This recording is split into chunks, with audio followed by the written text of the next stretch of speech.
তুমি রুমে এসো। আমি ভেবেছিলাম হয়তো বেরিয়ে পড়েছো। কেন, কিছু বলবি? আর অফিসে গেলেও তো দেখা হতো। হ্যাঁ, সামির কিছুটা আমতা আমতা করতে থাকে, অতঃপর বলে, আসলে ভাইয়া বিষয়টা অফিসিয়াল নয়, তাই বাড়িতে কথা বলতে চাইছিলাম। সাদ সামিরের এই অবস্থা দেখে ল্যাপটপ সাইডে রাখে, পাশে বসতে বলে তাকে। সামিরও সঙ্গে সঙ্গে পাশে বসে যায়। এবার বল, কি বলতে চাস? আসলে ভাইয়া কাল অফিস না গেলে হয় না? কাল তো অফিস এমনিও যাচ্ছিস না, সেটা তো আমি জানি। তাহলে এটা আবার বলতে এত অস্বস্তিতে কেন পড়ছিস? আসলে ব্যাপারটা সেটা নয় ভাইয়া। সাদ এবার ভ্রু কুঁচকে তাকায়, প্রশ্ন করে। তাহলে ব্যাপারটা কি? সামির কিছুটা দম নেয়, অতঃপর বলে, আমি চাইছিলাম কাল তুমিও বাড়িতে থাকো। দেখো না, একদম না বলবে না। আমাকে এর মধ্যে টানিস না, জানিস তো আমার কাজ আছে, তাছাড়া অনেক মিটিং আছে, আমার সময় হবে না। আমি সব মিটিং সামলে নেব, একটা সময় করে সবটা ম্যানেজ করে নিব। মিটিংসগুলো সব অন্যদিন করার ব্যবস্থা করব। আর আজকে অনেকটা কাজ এগিয়ে রাখবো। ভাই, তোর গার্লফ্রেন্ড আসবে আমার পরিবারের সাথে দেখা করতে, সেখানে তো সবাই থাকবে। আমি কি করব তাদের মাঝে? তুমি কি আমার পরিবারের বাইরে কেউ? তুমি তো এই বাড়ির বড় ছেলে। তার থেকে বড় কথা, এই বাড়িতে তুমি আমার সব থেকে বেশি প্রিয়। আর তুমি থাকবে না, ভাইয়ের জন্য এটা করবে না? ইমোশনাল ব্ল্যাকমেল করবি না, কোনো কাজ হবে না। প্লিজ ভাইয়া থাকো না, তাহলে আমিও একটু সাহস পাই। আমি থাকা না থাকার সাথে তোর সাহসের কি সম্পর্ক? আসে, সম্পর্ক আছে। আসলে আমার খচ্চর হবু শ্বশুরটা বেশ ঘাটতেড়া মানুষ। কিছুতেই আমার বিয়েটা মানবে বলে মনে হয় না। আমি সাজিকে অনেক বুঝিয়েছি, বলছে ভাইয়া সবটা সামলে নেবে। তাও ও ভয় পাচ্ছে, কষ্ট পাচ্ছে। এখন তুমি যদি ওকে একটু বলো, তাহলে ও হয়তো কিছুটা স্বস্তি পাবে। প্লিজ ভাইয়া। ওকে, আমি থাকবো। সামির ইয়াহু বলে সাদকে জড়িয়ে ধরে, সাদও তার ভাইকে জড়িয়ে ধরে। দুজনের এই মেলবন্ধন বাইরে থেকে দেখেন জান্নাতুল বেগম। অজান্তেই ওনার চোখ ভিজে আসে, তবে দুঃখে নন, খুশিতে। দুই ছেলের দিকে তাকিয়ে মুচকি হাসেন। সৃষ্টিকর্তার কাছে দোয়া করেন তারা যেন এমন ভাবেই সারা জীবন একে অন্যকে ভালোবাসতে পারে। সন্ধ্যাবেলা নিচের রুমে ব্যালকনিতে বসে আছে সাজি। ঠোঁটের কোণে মিষ্টি হাসি, সঙ্গে ভয়ও কিছুটা মিশ্রিত আছে। কাল সে স্বামীদের বাড়িতে যাবে, দেখা করবে সবার সাথে। আচ্ছা, সবাই কি তাকে পছন্দ করবে? অবশ্য স্বামীর তো বলল ছবিতে সবাই ওকে পছন্দ করেছে, কিন্তু সামনাসামনি কি করবে? আর করলেও তার আব্বু কি সবটা মেনে নেবে? আদৌ কি হবে বিয়েটা? সাজির ভাবনার মাঝে আঁখি এসে বসে তার পাশে।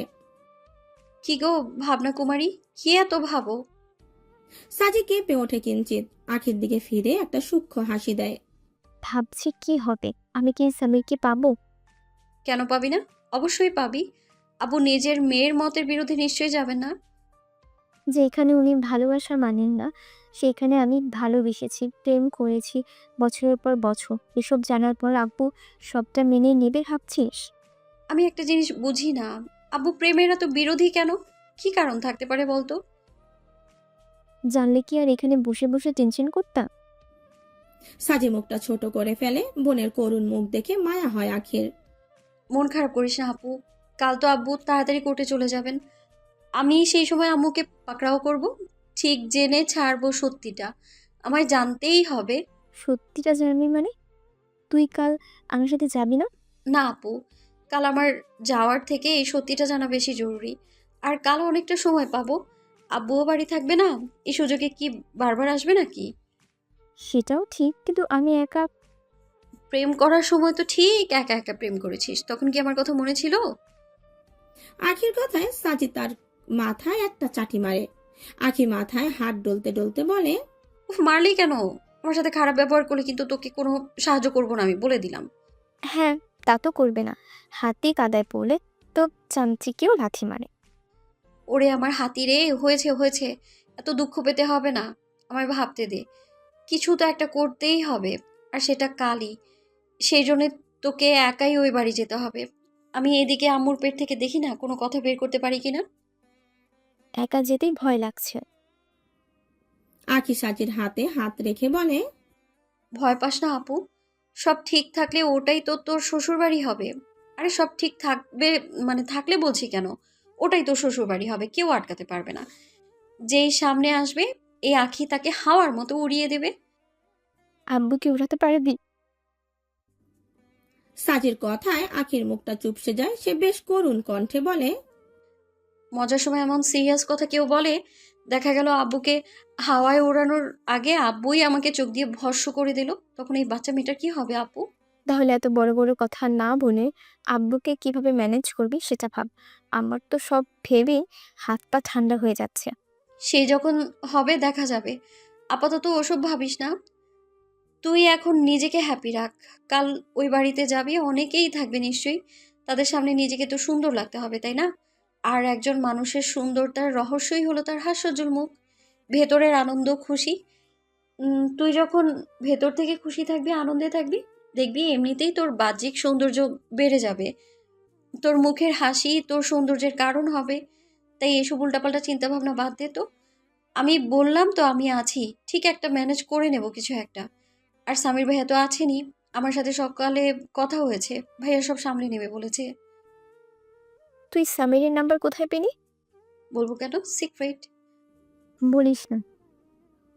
সন্ধেবেলায় চৌধুরী ম্যানশনে হাজির সাদের বড় ফুপি কামিনী বেগম, বড় ফুপা ইফতেখার হোসেন ও তাদের একমাত্র মেয়ে হোসনেহেনা। সঙ্গে এসেছে সাদের ছোট ফুপি কাবেরী বেগম ও ওনার স্বামী আব্দুস সামাদ। পুরো চৌধুরী বাড়ি এখন আত্মীয় ভরা। তবে কাবেরী বেগম আর কামিনী বেগম বেশ নারাজ। কেন তাদের আগে সাজির কথা জানানো হয়নি, সেই নিয়ে তাদের গোস্সা হয়েছে। কামিনী আপা, কাবেরী, তোমরা রাগ করো না। আসলে হঠাৎ করেই সব ঠিক হলো, আর কাল তো শুধু এই বাড়িতে আসবে তাই। তাই আমাদের বলার প্রয়োজন মনে করনি? তাই তো ভাবি। এসব তুমি কি বলছো কাবেরী? আমি তো শুধু... থাক, আর বলতে হবে না। বিয়ে হয়ে গেছে বলে এই বাড়িতে আমাদের আর কোনো দাম নেই, সেটা অনেক আগেই বুঝেছি। আর এখন তো আরো ভালো করে বুঝতে পারছি। কদিন পরে ছেলে বিয়ে দেবে, বউ আসবে, তাদের বাড়ির মানুষ আসবে, তখন তো আর আমাদের চিনতেই পারবে না। তোমার ছেলের শ্বশুরবাড়ির আত্মীয় তো তখন আমার ভাইজানের শ্বশুরবাড়িও হবে হয়তো। নিজে তো কখনো শ্বশুরবাড়ির আদর পেলে না, তাই দুধের স্বাদ ঘোলে মেটাবে। তখন কি আর আমাদের মনে থাকবে? এখন তাই এই অবস্থা।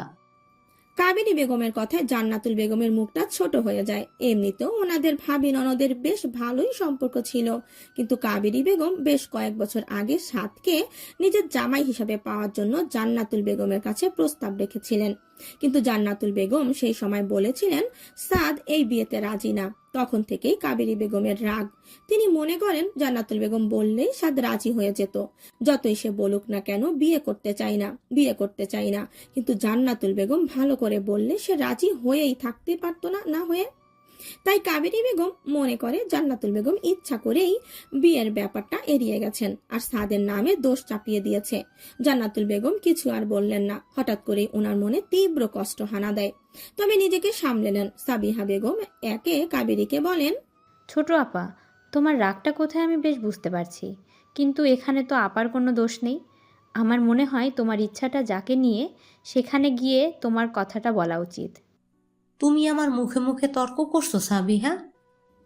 জান্নাতুল বেগম সাবিহা বেগমকে ধমক দেন, চুপ কর তুই, ও তোর বড় হয়, এভাবে কথা বলিস না।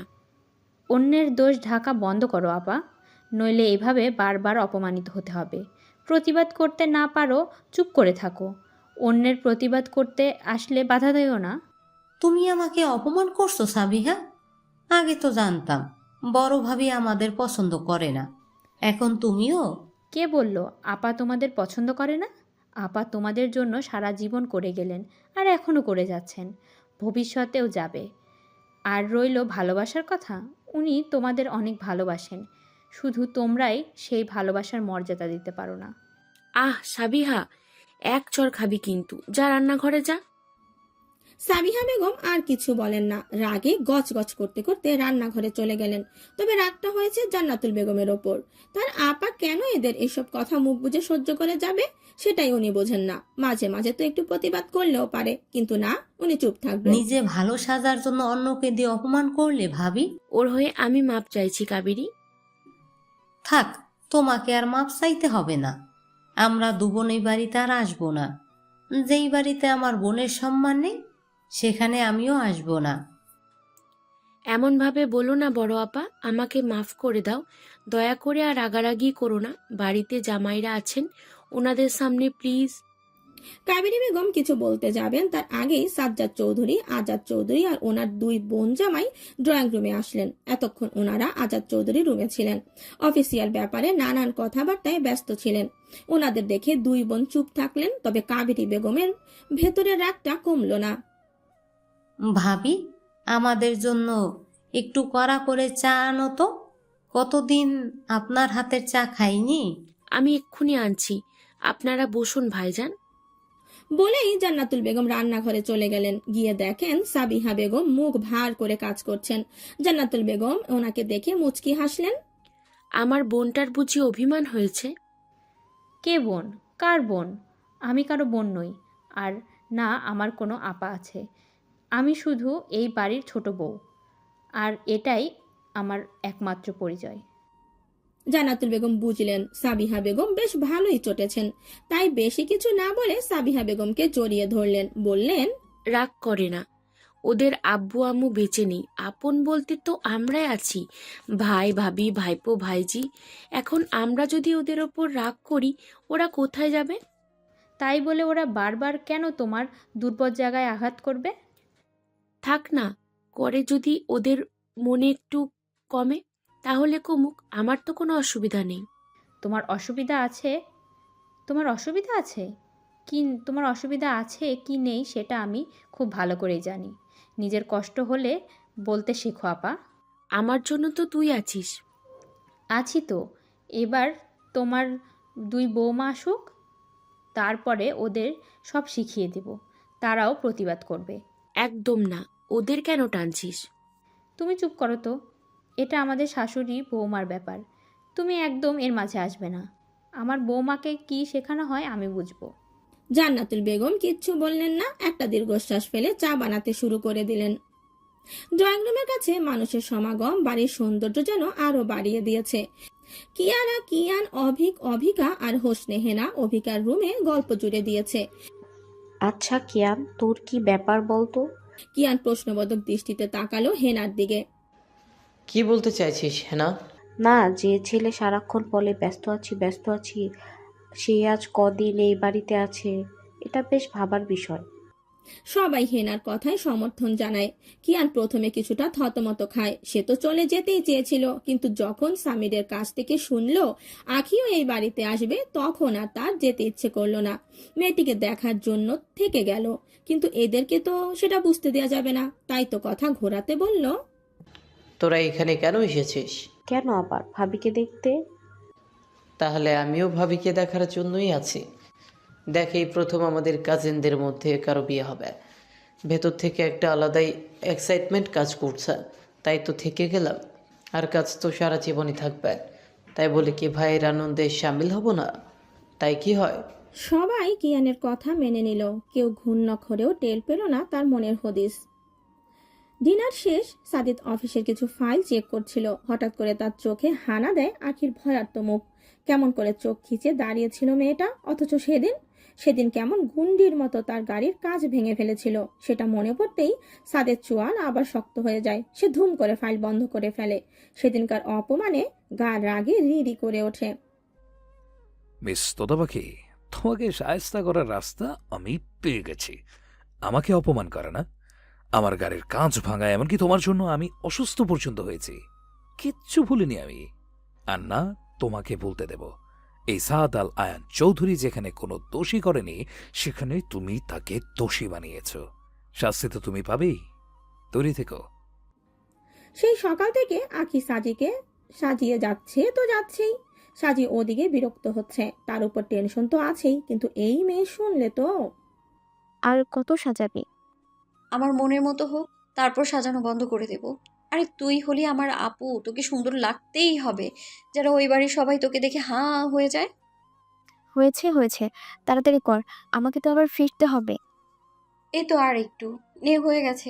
এবার আয়নায় নিজেকে দেখ। সাজি আয়নার দিকে ফেরে আর ফিরেই চমকে ওঠে, তাকে সত্যি অনেক সুন্দর লাগছে। এমন করে কখনো সাজা হয়নি। সত্যি বলতে তারা দুই বোন কখনো সুন্দর করে সেজে গুজে বাইরে বার হয়নি। যেখানে গেছে সাধারণভাবেই গেছে, তাই আজ হয়তো তাকে একটু বেশি সুন্দর লাগছে। কি, কেমন লাগছে? সুন্দর? দুলাভাই অজ্ঞান হবে তো? মানে? মানে তোর এই সৌন্দর্য দেখে অজ্ঞান হবে না? তাহলে এত কষ্ট করে সাজালাম কেন আমি? চল, তোর মুখ ধুয়ে দিস, শাড়িটা পাল্টে দিই আমি। বলেই আঁখি সাজির হাত ধরে। সাজি মিষ্টি হেসে বলে, না থাক, তাহলে চলো, তোমায় একটু এগিয়ে দিয়ে আসি। তুই গেলে খুব ভালো হতো আখি। আমি একা। তোকে তো বললাম সব, আজ আমার সাথে কথা বলতেই হবে। সাজি আর কিচ্ছু বলে না, আখিকে নিয়ে নিচে নেমে আসে। ওরা নিচে নেমে আসতেই শিমু হা করে তাকিয়ে থাকে সাজির দিকে। রুবাইয়া বেগম রান্নাঘরে রান্না করছিলেন। বাইরে বেরিয়ে মেয়ের এই রূপ দেখে তিনি মুগ্ধ হন। হেসে এগিয়ে যান মেয়ের কাছে। মাশাল্লাহ, কারো নজর না লাগে, খুব সুন্দর লাগছে। মাঝে মাঝে তো এভাবে সাজতে পারিস, দেখতেও ভালো লাগে। ভালো তো লাগতেই হবে, কার আপু দেখতে হবে না? আর সাজিয়েছে কে? এই আয়রাত খান আঁখি। সুন্দর না লেগে যাবে কোথায়? হয়েছে হয়েছে, যা ইউনিভার্সিটিতে চল যা। আজ আর আমি যাব না আম্মু, আজ একটু বাড়িতেই থাকবো। তবে আপুকে একটু এগিয়ে দিয়ে আসছি। বলা তো যায় না, এত সুন্দর মেয়ে কেউ যদি আবার কিডন্যাপ করে নেয় তখন কি হবে? এই ফাজিল মেয়ে, যা তো এখান থেকে। আখি হাসতে হাসতে বেরিয়ে পড়ে। সাজিও তার আম্মুকে জড়িয়ে ধরে। আসছি বলে সেও বেরিয়ে যায়। মেয়ের এই হঠাৎ করে জড়িয়ে ধরায় রুবাইয়া বেগম কিছুটা অবাক হন, কিন্তু পরক্ষণেই হেসে উড়িয়ে দেন ব্যাপারটা। বলেন, পাগলি মেয়ে। সামির নিজেই আসতে চেয়েছিল সাজিকে নিতে, কিন্তু সাজি বারণ করে দিয়েছে। বলে সে নিজেই চলে আসতে পারবে, আর আখি তো আছেই। তাই সামিরা আর বেশি জোর করেনি। চৌধুরী বাড়ির সামনে রিক্সা দাঁড়াতেই ওরা নেমে পড়ে। আখি আর সাজি অবাক হয়ে চৌধুরী মহলের দিকে তাকিয়ে থাকে। এটাকে হয়তো কোনো বড় রাজপ্রাসাদ বললে ভুল হবে না। এত বড় বাড়ি, আর চারিপাশটা এত সুন্দর, চারিদিকে শুধু ফুলের সমারোহ। আপু, এমন একটা ফুলের বাগান তো আমার খুব পছন্দ। আমিও তো তাই দেখছি রে। আমরা কি ভুল জায়গায় এসে পড়লাম? কিন্তু নেম প্লেটে তো চৌধুরী মেনশন লেখা আছে। ওদের ভাবনার মাঝেই সামির বাইরে বেরিয়ে আসে, আর এসেই বড়সড় একটা ধাক্কা খায়। এ কাকে দেখছে সে? তার সাজবাতিকে নাকি কোনো অপ্সরাকে? সামির ওখানেই দাঁড়িয়ে পড়ে, তার পা আর এগোয় না সামনের দিকে। সামিরের দিকে নজর পড়তেই সাজি থমকে যায়। সামিরের এমন ভাবে তাকানো দেখে লজ্জাও পায় কিঞ্চিত। আখি গলা খাড়খানি দেয়। এখানে কিন্তু আমিও আছি। আখির কথায় সামিরের ধ্যান ভাঙে, কিঞ্চিত কেঁপে ওঠে সে। তারপরে হাসি মুখে এগিয়ে আসে আখির দিকে। আরে তোমরা ভিতরে এসো। তোমরা নও, তুমি। কারণ আমি যাচ্ছি না, শুধু আপু যাবে। মানে তোমরাও তো আসার কথা, আর এভাবে বাড়ির সামনে থেকে ফিরে যাবে, এটা আমি কিছুতেই মানবো না। প্লিজ ভাইয়া, আজকে সত্যি খুব জরুরি একটা কাজ আছে, আমায় যেতেই হবে। ওই সব কাজ পরে হবে, এখন তোমাকে ভেতরে আসতেই হবে। সামির যখন এত করে বলছে চল না আখি, তাহলে আমিও একটু সাহস পাই। তুই তো সব জানিস আপু, আজকের দিনটা সত্যি খুব জরুরি একটা দিন, তোর জন্য, আমার জন্য। আজকে আটকাস না প্লিজ। আজকে তোমার জীবনের কোনো স্পেশাল দিন আগে? না মানে এমনি জিজ্ঞাসা করলাম, বলতে না চাইলে সমস্যা নাই। না না, আসলে আম্মুর সাথে একটু কথা বলবো আমাদের ব্যাপারেই, তাই। ও, তাহলে তো আটকানো যাবে না। তবে পরের বার কিন্তু এভাবে গেলে হবে না। পরের বার অবশ্যই যাব ভাইয়া, আজ আসি তাহলে। এসো, আর যে কাজে যাচ্ছ সফল হও। আখি হাসে। সামিরা সাজিদ থেকে বিদায় নিয়ে এগিয়ে যায় বাড়ির উদ্দেশ্যে। আখি যেতেই সামির জড়িয়ে ধরে সাজিকে। হঠাৎ করে এমন আক্রমণে কেঁপে ওঠে সাজি। লজ্জা ভর করে তার মাঝে। কি করছো সামির? আমরা বাড়ির সামনে আছি, কেউ যদি দেখে নেয়? নেই, আগে বলো এভাবে কেন এসেছো? আমাকে মারতে চাও? এমন ঘায়েল রূপে জ্বালিয়ে দিতে চাইছো? খুব সুন্দর লাগছে বলছি। খুব খুব অনেক। আমি তো কন্ট্রোল হারিয়ে ফেলেছি। কিছু করে ফেললে কিন্তু আমার কোনো দোষ দিতে পারবে না। কি করবে তুমি? যখন করব দেখবে। হয়েছে, এবার তো চলো। সামির সাজিকে ছেড়ে দেয়। ভেতরে যাওয়ার খুব তাড়া দেখছি। আসলে খুব নার্ভাস লাগছে, সবার সাথে দেখা করে একটু সহজ হতে চাইছি। এই ব্যাপার? সাজি মাথা নাড়ে। তাহলে চলো, সবার সাথে পরিচয় করিয়ে দিই। তোমার সাথে দেখা করতে আমার ফুপিরা আর আমার পুরো কাজিন মহল হাসি। সামির সাজির হাত ধরে ভেতরে যাওয়ার জন্য পা বাড়ায়। সাজি শক্ত করে চেপে ধরে সামিরের হাত। সামির চোখ দিয়ে আশ্বস্ত করে তার প্রেয়সীকে। ব্যস্ত রাস্তা, সেই রাস্তার ফুটপাত ধরে হেঁটে চলেছে আখি। মস্তিষ্কে তার নিউরনগুলো ছুটে বেড়াচ্ছে চারপাশে, ধাক্কা খাচ্ছে একে অপরের সঙ্গে। হঠাৎ করেই তীব্র মাথা যন্ত্রণা হানা দিয়েছে। তার ওপর সূর্যের প্রখর উত্তাপ। আখির চোখে দুটো বন্ধ হয়ে যাচ্ছে। সাজের হাস্যোজ্জ্বল মুখটা বারবার মুখের সামনে ভেসে উঠছে। সেই সঙ্গে ভেসে উঠছে জুবায়ের খানের গম্ভীর মুখখানা। আখি ভাবতে থাকে নানান কথা। সে কি সত্যি তার আব্বুকে মানাতে পারবে? খুব তো বড় মুখ করে তার আপুকে বলেছে সে সব আছে, সব ম্যানেজ করে নেবে, কিন্তু আদৌ কি পারবে? আজ তাকে যে করেই হোক না কেন তার আম্মুর সাথে কথা বলতে হবে, জানতে হবে সবটা। অসুখ না জেনে রোগ কি করে সারাবে? তাই তো আগে কারণটা জানাবে, তারপরে তার সমাধান সে করবে। আখি কিছু দূর গিয়ে রিকশায় চড়ে বসে। রিকশা ছুটে চড়ে আখির গন্তব্যস্থলে। আর আখি আম্মুর মুখ থেকে কিভাবে সত্যিটা বার করতে পারবে সেটাই ভাবতে থাকে। সামির সাজির হাত ধরে বাড়ির ভিতরে প্রবেশ করলো। সাজি বাড়ির ভেতর প্রবেশ করতে কিছুটা ভ্যাবাচাকা খেয়ে যায়। এতক্ষণ মানুষটাকে দেখার জন্য অপেক্ষা করছে ভেবে কিছুটা লজ্জা পেয়ে যায় সে। সঙ্গে মনে হানা দেয় নানান ভয়। সে জানে না এনার ওকে পছন্দ করবে কিনা, আর সেও কি মানিয়ে নিতে পারবে সবার সাথে। হ্যাঁ পারবে, অবশ্যই পারবে। সামিরের জন্য সে সব করতে পারবে। সাজি ভেতরে প্রবেশ করতে বাড়ির ছোট সদস্যরা হামলে পড়ে তার উপর। সাজি প্রথমে অবাক হলেও পরক্ষণে নিজেকে সামলে নেয়। অবিকা হাসতে হাসতেই বলে, কেমন আছো ভাবি? সাজিও হেসেই উত্তর দেয়। ভালো আছে, তুমি কেমন আছো? ওদের কথার মাঝে কিয়ান এদিক ওদিক নজর দিতে থাকে। আমি তো খুব ভালো ছিলাম, এখন তোমাকে দেখে আরো ভালো হয়ে গেছি। তুমি কি মিষ্টি দেখতে গো, ফটো থেকেও তোমাকে আরো সুন্দর লাগছে। এবার বুঝতে পারছি আমার ভোলা ভোলা ভাইয়া কোথায় ভুলেছে। তবে তুমি আমার ছোট ভাইয়াকে কি দেখে পছন্দ করছো বলো তো? এত মিষ্টি একটা মেয়ে, আর সে কিনে এই ছেলেকে পছন্দ করলো। বলেই সে হেসে দেয়। সঙ্গে যোগ দেয় বাকিরা। সামির অবিকার মাথায় চাটি মেরে বলে, এই ছেলে বলতে কি চাইছিস তুই? আমাকে অপমান করতে চাইছিস নাকি? করতে চাইছি না, করছি। তবে রে। বলেই সামির অভিকাকে ধরতে যায়, কিন্তু তার আগেই অভিকা ছুটে পালায়। সামিরও ছুটতে থাকে তার পেছনে। ভাই বোনের এই খুনসুটি দেখে সাজি অজান্তেই হাসে। তার চোখে মুখে ফুটে ওঠে সেই হাসির রেশ। কিয়ারা অনেকক্ষণ ধরে সাজিকে পরখ করছিল। মেয়েটা সত্যি সুন্দরী, ইনফ্যাক্ট তার থেকেও বেশি সুন্দরী। কিয়ারা হাত বাড়িয়ে বলে, ভাবি, আমি কিয়ারা, তোমার একমাত্র ভালোবাসার মানুষের ছোট ফুপির একমাত্র মেয়ে। সামিরকে তার একমাত্র ভালোবাসার মানুষ বলায় সাজি কিছুটা লজ্জা পেয়ে যায়। তবে লজ্জার ভাব কাটিয়ে সেও হেসে হাত মিলায় কিয়ারার সাথে। আমি সিরাত খান সাজি। আর আমি সোনেহা, সামিরের বড় ফুপির মেয়ে। আমি আর সামির সমবয়সী। কেমন আছো আপু? খুব ভালো আছি। চলো তোমাকে বাকিদের সাথে পরিচয় করিয়ে দেই। আর হ্যাঁ, এখানে একদম অস্বস্তি অনুভব করবে না। আমরা সবাই তোমার আপন, তোমার বোনের মতো, তোমার আপুর মতো। তাই আমাদের সাথে সহজ হও। হেনার কথায় সাজি মনে মনে কিছুটা স্বস্তি পায়। হেনা সাজিকে নিয়ে সোফায় বসিয়ে দেয়। সেখানে আগে থেকেই সামিরের আব্বু, ছোট আব্বু, ফুপি আর ফুপারা বসেছিলেন। সাজি সবাইকে সালাম দিল। বাকিরাও একসঙ্গে সালামের উত্তর দিলেন। সবাই সাজিকেই দেখতে ব্যস্ত। সাজি সবার এমন চাহনিতে অস্বস্তিতে পড়ে যায়।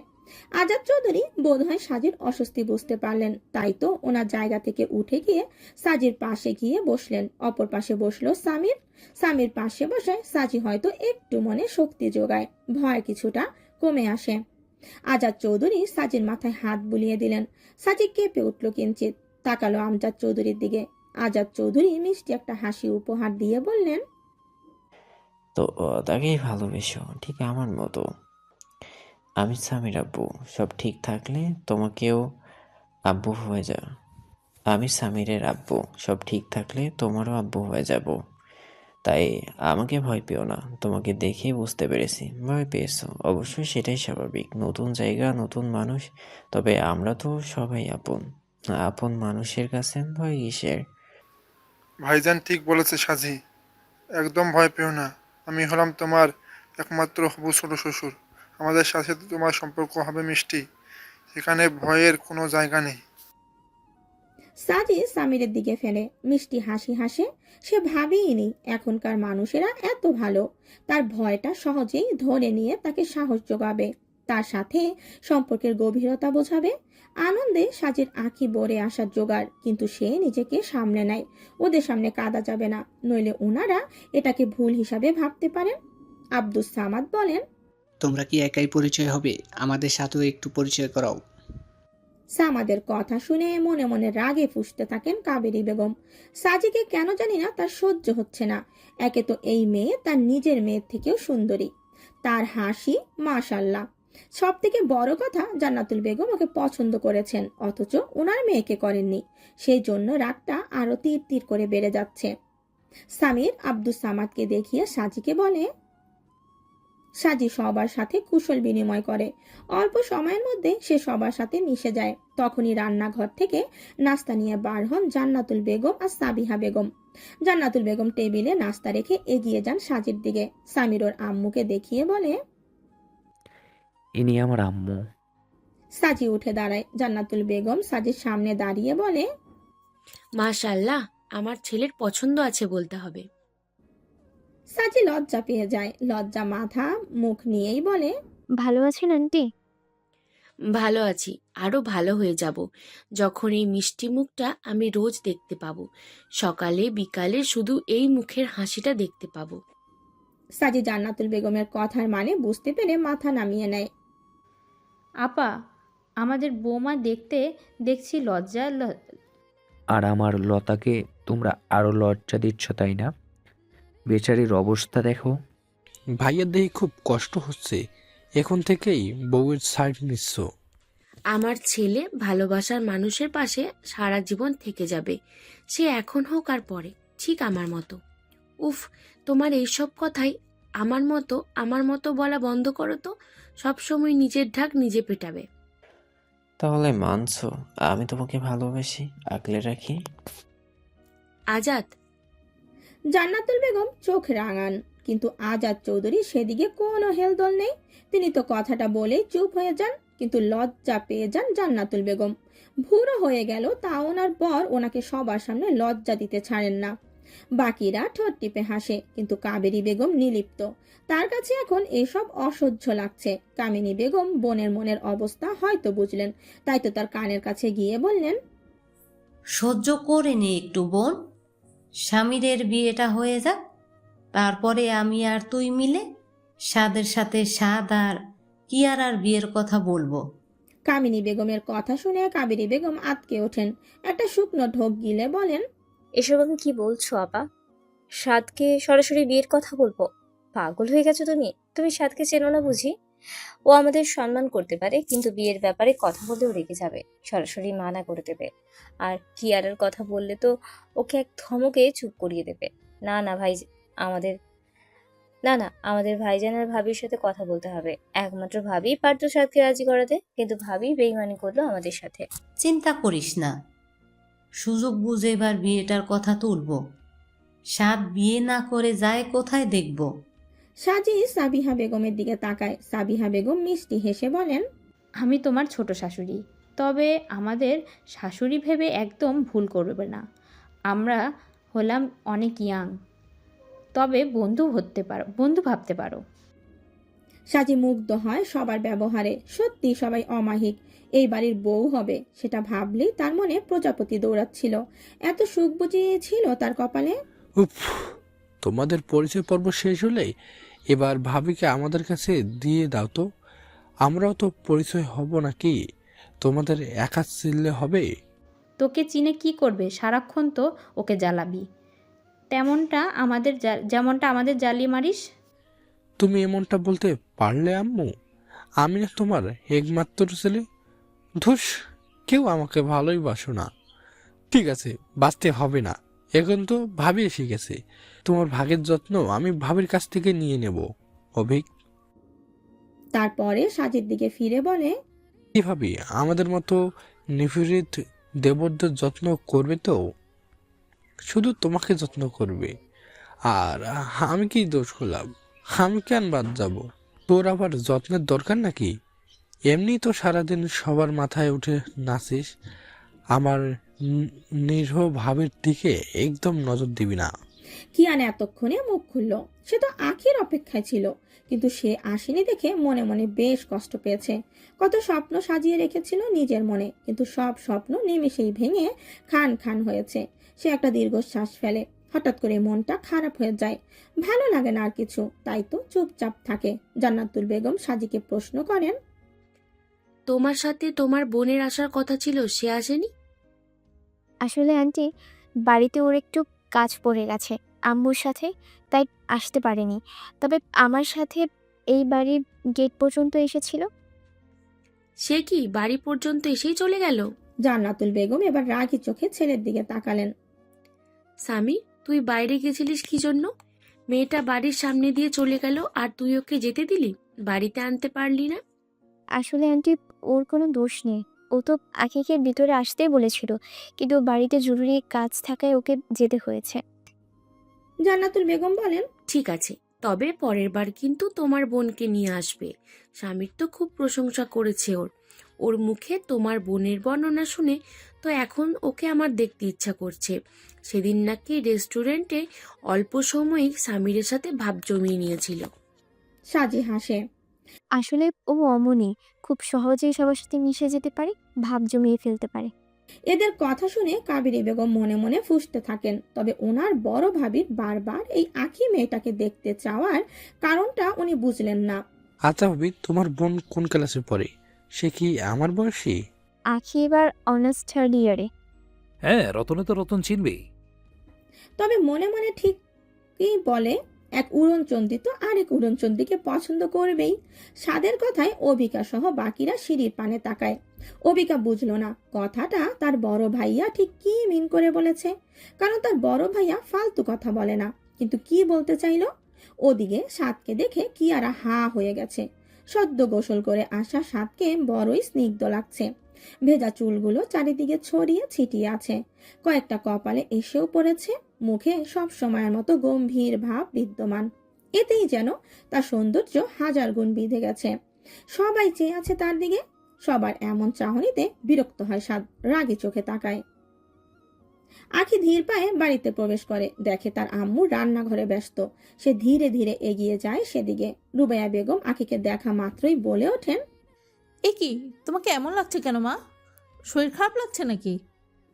তিনি মেয়েকে এসে ঝাপটে ধরেন। কি হয়েছে তোর? চোখ মুখ এমন লাগছে কেন? আখি মলিন হাসে। আমি ঠিক আছি আম্মু, তুমি চিন্তা করো না। আচ্ছা, তোমার রান্না কত দূর? এই তো হয়ে এসেছে।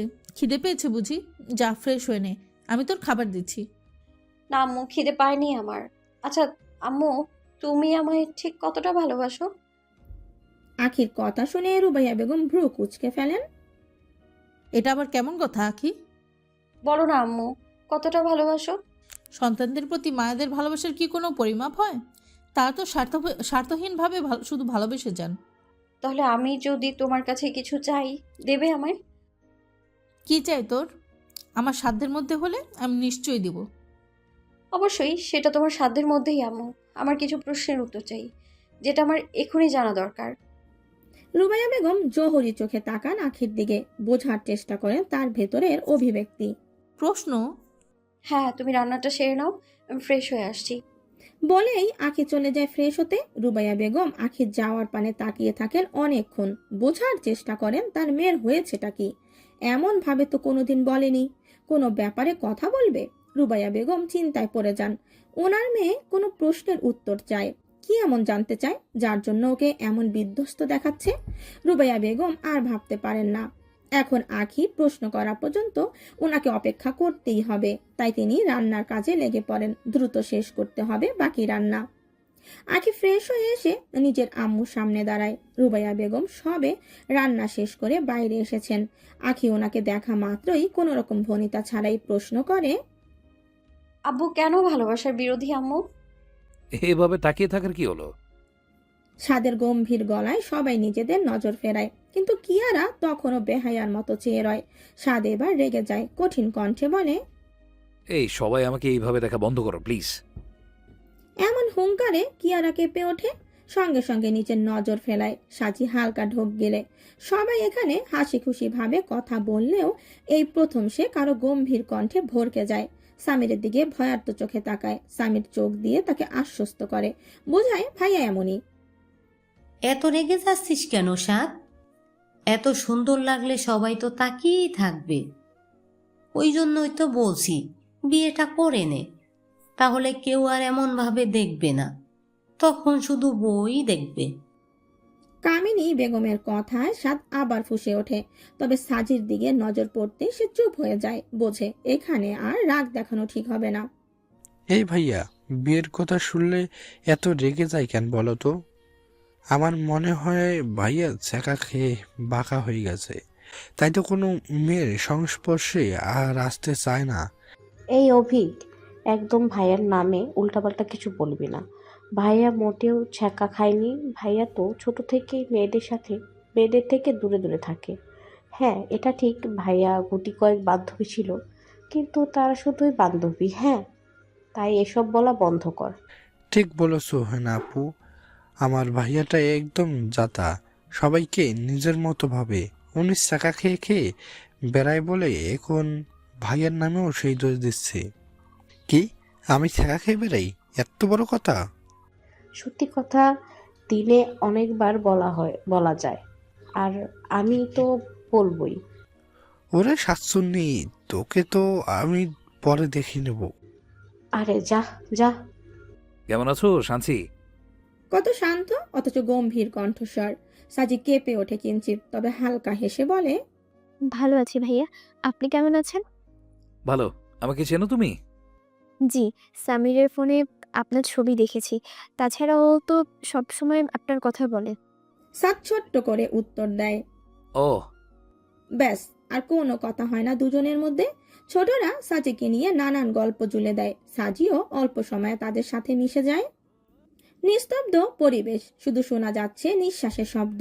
রুবাইয়া বেগম হতভম্ব, কিংকর্তব্য বিমূঢ় ভাবে চেয়ে রইলেন আখির দিকে।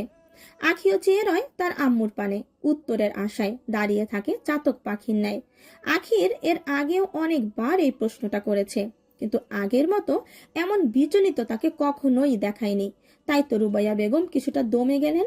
মেয়ের মুখের পানে চেয়ে বোঝার চেষ্টা করলেন তার অভিব্যক্তি। মেয়ে ওনার উত্তরের আশায় দাঁড়িয়ে আছে, ঠোঁট কাঁপছে, চোখ জোড়া ছলছল করছে। কিন্তু এমন কেন হবে? প্রশ্নটা তো স্বাভাবিক। তাহলে আখি কি কাউকে ভালোবাসে? রুবাইয়া বেগমের বুকটা ধক করে উঠল। ভয় পেলেন স্বামীকে। তাহলে তো উনি আখিকে মেরেই ফেলবেন। না না, আমাকে নিজের মেয়েকে থামাতেই হবে। রুবাইয়া বেগম নিজেকে শান্ত করলেন, মেয়ের দিকে তীর্যক দৃষ্টি নিক্ষেপ করে বললেন, আমি এই ব্যাপারে জানি না, তুই তোর আব্বুকে গিয়ে জিজ্ঞাসা কর। আব্বুকে জিজ্ঞেস করার হলে অনেক আগেই করে ফেলতাম আম্মু। তুমি তো আব্বুকে চেনোই, দয়া করে আমার প্রশ্নের উত্তর দাও আম্মু। এতে তোমার সন্তানের মরণ বাঁচন নির্ভর করছে। আখির কথায় রুবাইয়া বেগম অবাকের ন্যায় তার দিকে তাকালেন, ভীতু কণ্ঠে আওড়ালেন, সন্তানের মরণ বাঁচন মানে? ততক্ষণে শিমু সেখানে হাজির। সে সবটাই শুনেছে, তারও ভয় পাচ্ছে, তবে জানার আগ্রহ তারও। সেও জানতে চায় কি এমন কারণ যার জন্য বড় সাহেব প্রেম ভালোবাসা পছন্দ করেন না। কি কারণ থাকতে পারে? এই প্রশ্নটা তার মাথায় বারবার ঘোরে, কিন্তু সে কাউকে বলার সাহস পায় না। কি সব যাতা বলছিস? পাগল হয়ে গেছিস?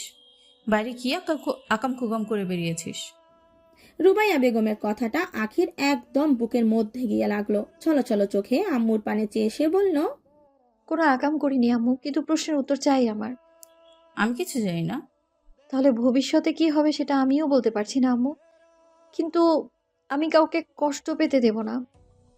মানে কি বলছিস তুই এসব? কে কষ্ট পাবে? কে সে ছেলে?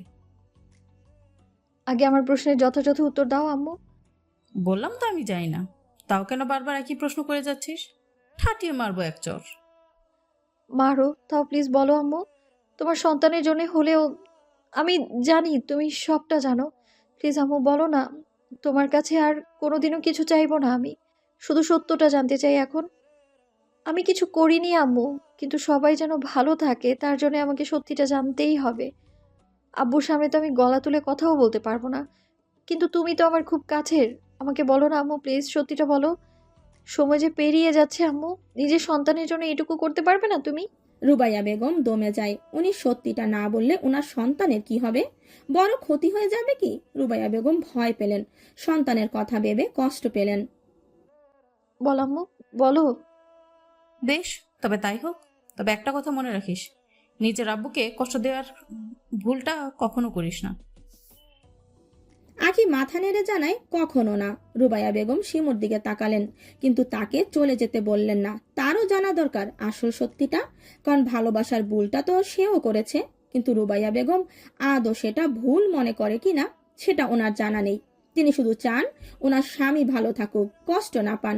রুবাইয়া বেগম সবটা বলতে শুরু করেন। সবটা শুনে আখির হাত পা কাঁপতে লাগলো।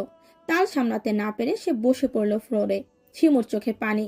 রুবাইয়া বেগম শাড়ির আঁচল দিয়ে নিজের চোখ মুছলেন। চেষ্টা করে গেলেন কান্না নিবারণের, কিন্তু পারলেন না।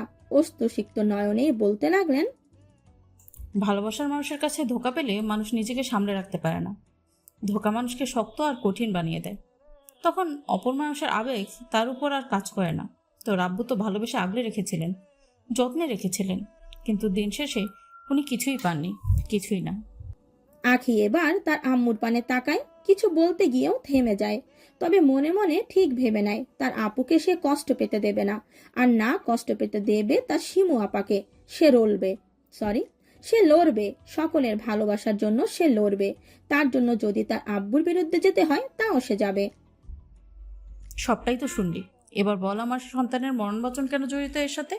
বলবো আম্মু, সবটাই বলবো। একটু সময় দাও, আমি আসছি। কোথায় যাচ্ছিস তুই, তাও এই দুপুরে? আপুর কাছে, আপুকে নিয়ে আসি। হঠাৎ করে ওর জন্য মনটা কেমন করছে আমার। আসি আমি।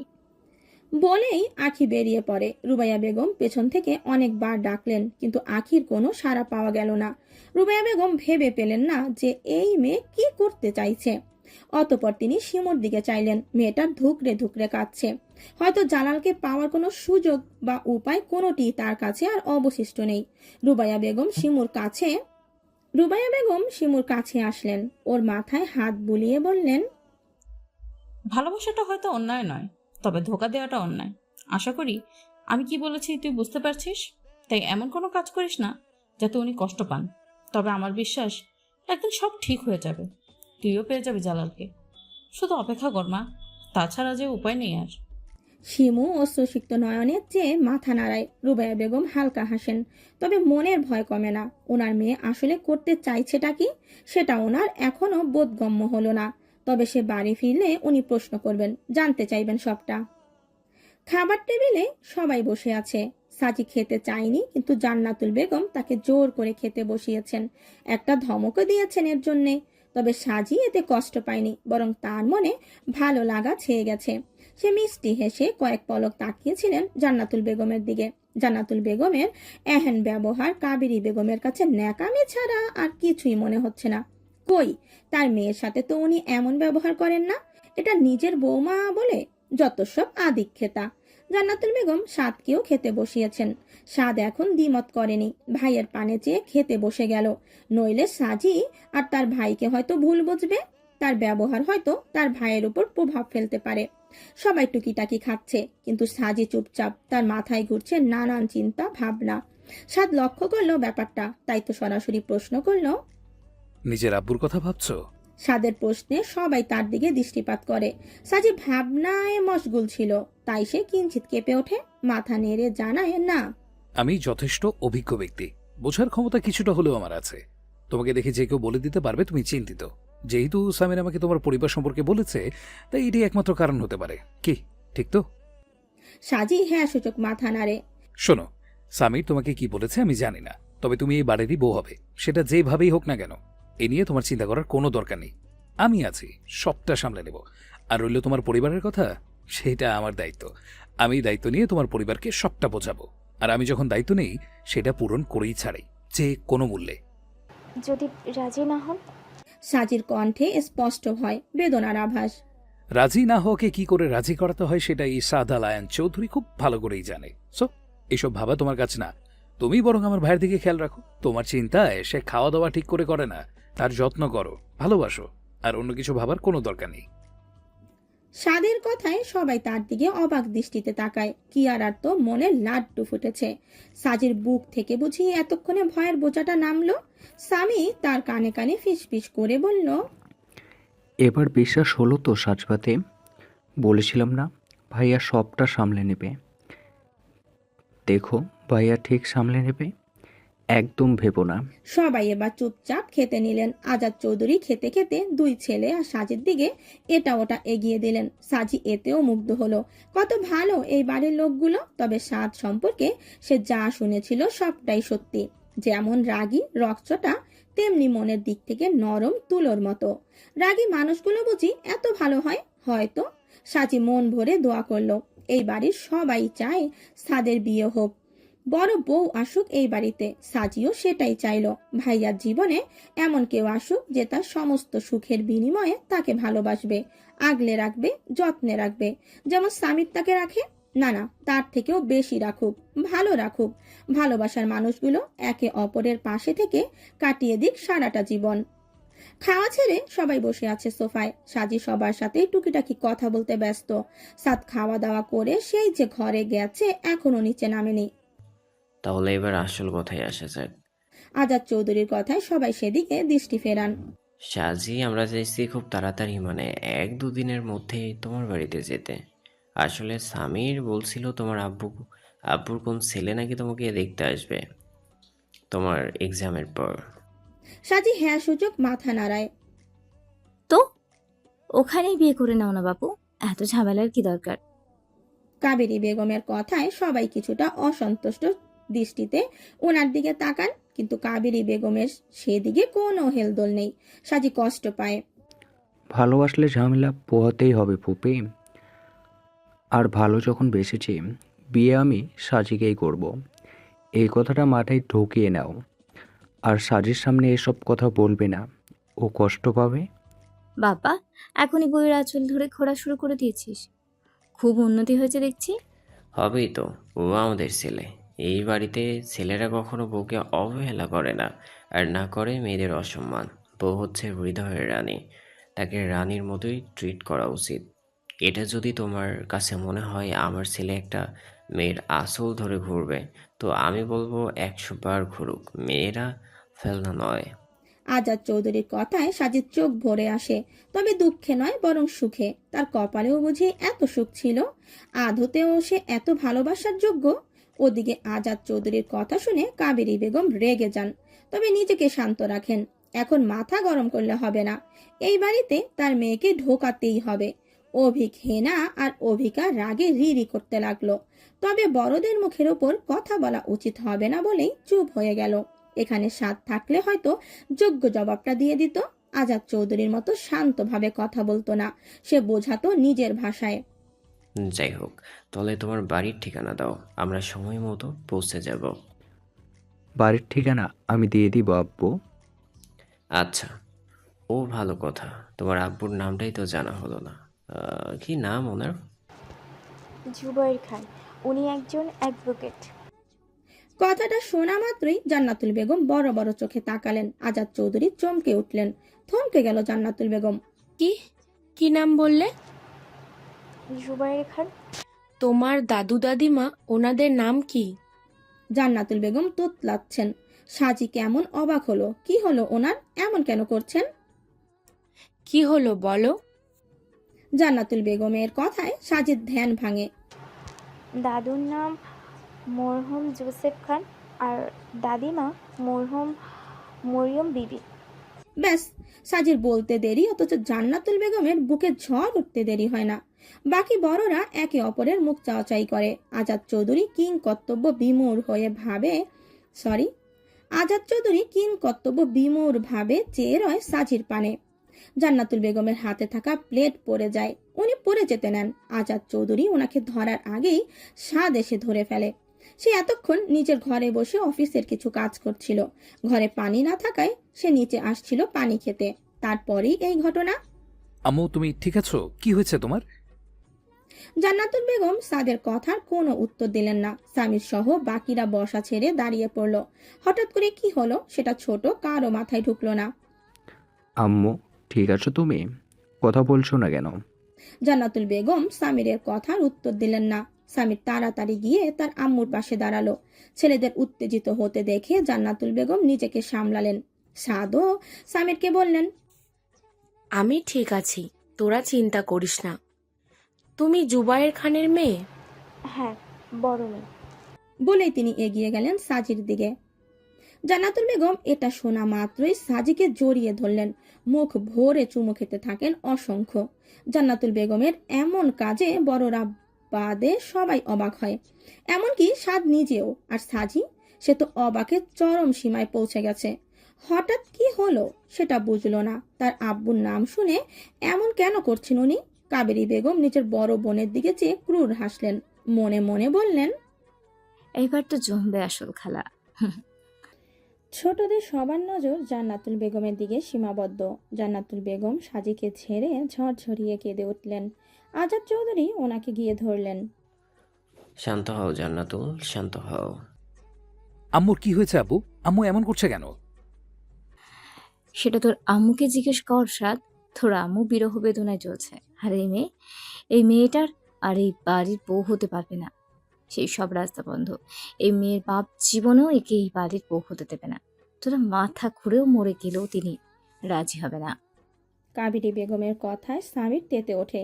রেগে কিছু বলতে যাবে, তার আগেই সাদ বলে ওঠে, এটা কেমন ধরনের কথা ফুপি?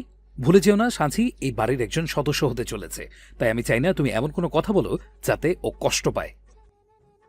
কাবেরী বেগম দমে যান। সাদকে বেশি কিছু বলা যাবে না, সাদকে বেশি কিছু বলা যাবে না, নইলে কখন মুখ ফসকে অপমান করে ফেলবে তার ঠিক নেই।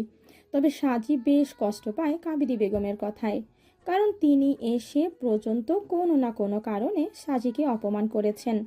কারণটা সাজির অজানা, তবে একটা জিনিস তাকে বড্ড ভাবায়, এনারা কি ওর আম্মুকে চেনেন? নইলে ছোট ফুপি এমন করে কথা কেন বলবেন?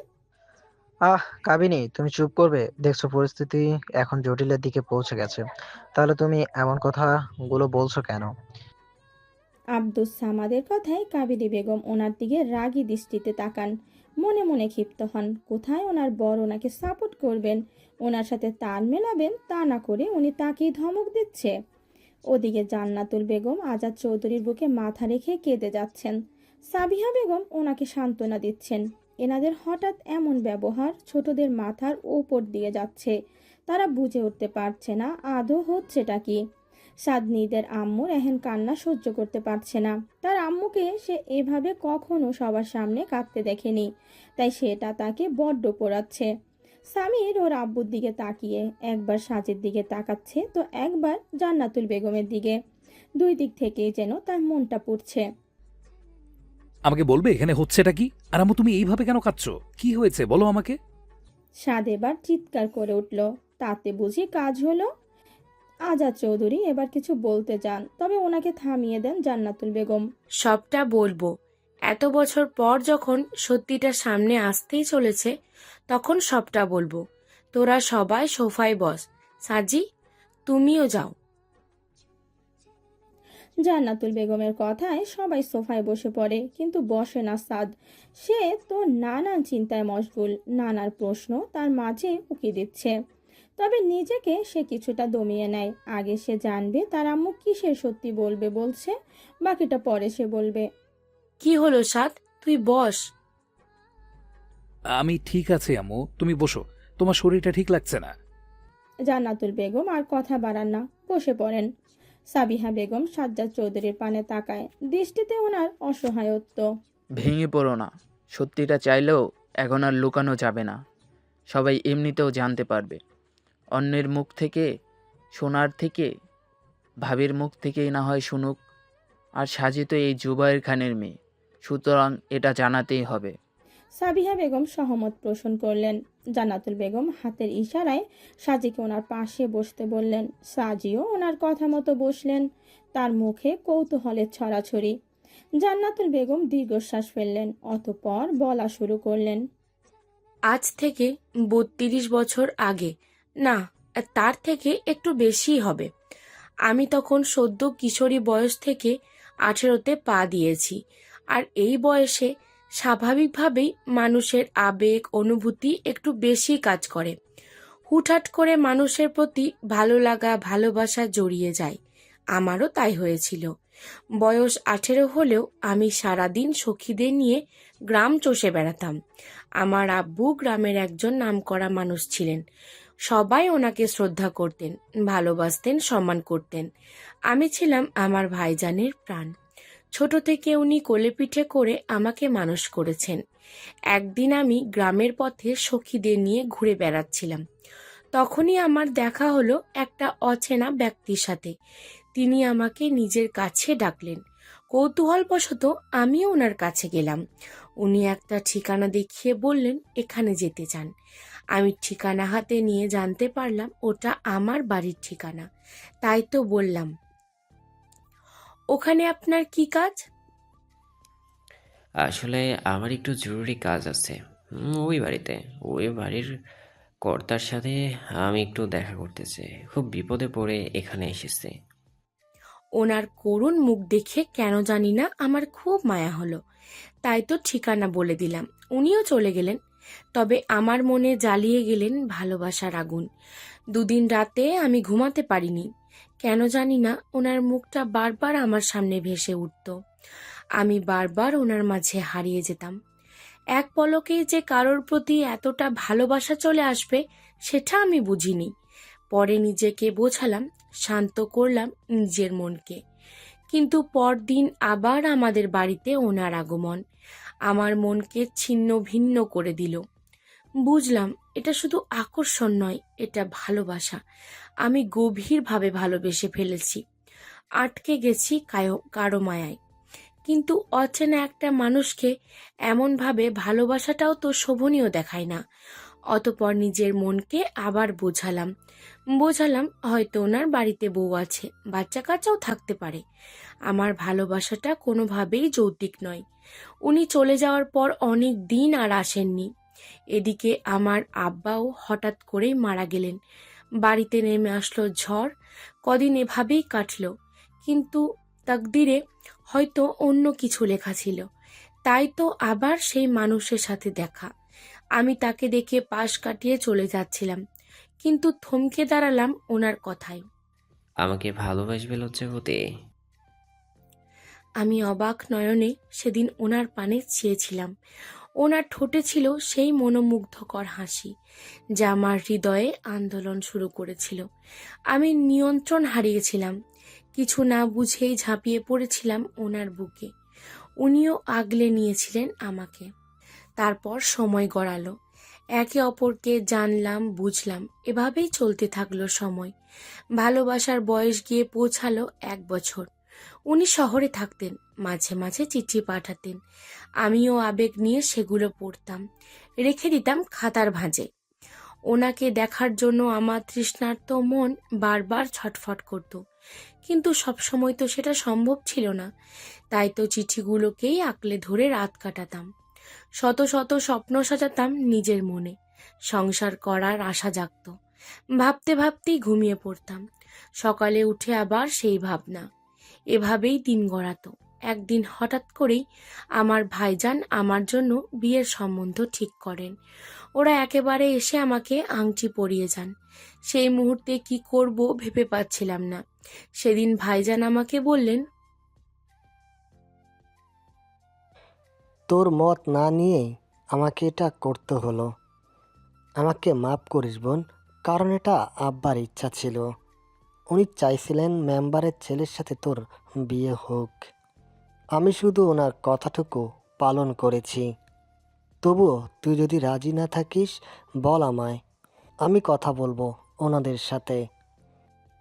সেদিন আমি সত্যিটা বলতেই যাচ্ছিলাম, কিন্তু বাদ সাধলেন আমার মা। কিসের মতামত? আমরা বড়রা যেটা ঠিক করব সেটাই করবে। ও আমাদের বাড়ির মেয়ে, আমাদের কথার খেলাপ সে কখনোই করবে না। তাও আম্মা, ও আমার একমাত্র বোন। আমি চাই না ওর মতের বিরুদ্ধে কিছু হোক। আর তোর আব্বার মত তো আর কোনো দাম নেই তোর কাছে? উনি তো মরার আগে ইচ্ছাটা পোষণ করেছেন। ছেলে মেয়ে হিসাবে তোদের কি উচিত না সেটা পালন করা? অবশ্যই উচিত আম্মা, তবুও আমি আর কোনো কথা শুনতে চাইছি না। এই শুক্রবার বিয়ে, আর এই কথায় কোনো নড়চড় হবে না।